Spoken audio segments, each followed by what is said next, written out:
بسم اللہ الرحمن الرحیم۔ السلام علیکم۔ آج ایک بار پھر ایک خوشی کا موقع ہے کہ ہم تھابا جی میں کھڑے ہیں اور آپ کا پاکستان پیپلز پارٹی کے حکومت کا ایک اور کامیابی کا منصوبہ آپ کے سامنے، پاکستان کے عوام کے سامنے ہم پیش کر رہے ہیں۔ میں سی ایم سندھ مراد علی شاہ صاحب کو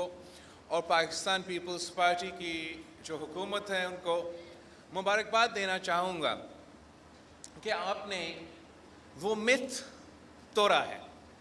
جو پاکستان پیپلز پارٹی کے بارے میں بنایا گیا تھا، خاص طور پہ ایک سازش کے تحت آپ کی جماعت کے خلاف ایک کردار کشی کی مہم چلایا گیا، یہ پیغام دینے کے لیے کہ جو اصلی سیاسی جماعتیں ہیں، جو آرگینک سیاسی جماعتیں ہیں، وہ تو ناکام ہوئے ہیں اور ایک نئی سیاسی جماعت کی ضرورت ہے۔ اور تبدیلی کے نام پہ ہم نے وہ تباہی بھی دیکھا ہے اور پاکستان پیپلز پارٹی کی خدمت بھی ہم نے دیکھا ہے، اور آپ نے ثابت کر لیا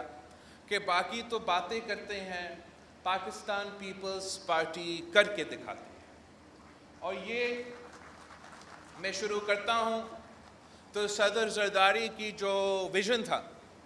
جب صدر زرداری نے چین کو گوادر پورٹ حوالہ کر دیا تھا اور سی پیک کی بنیاد رکھا تھا،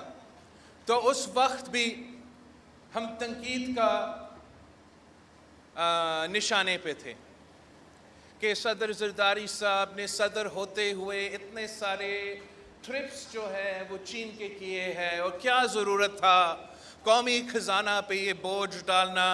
کہ صدر پاکستان 9 یا 10 دورے چین کا کر رہا تھا۔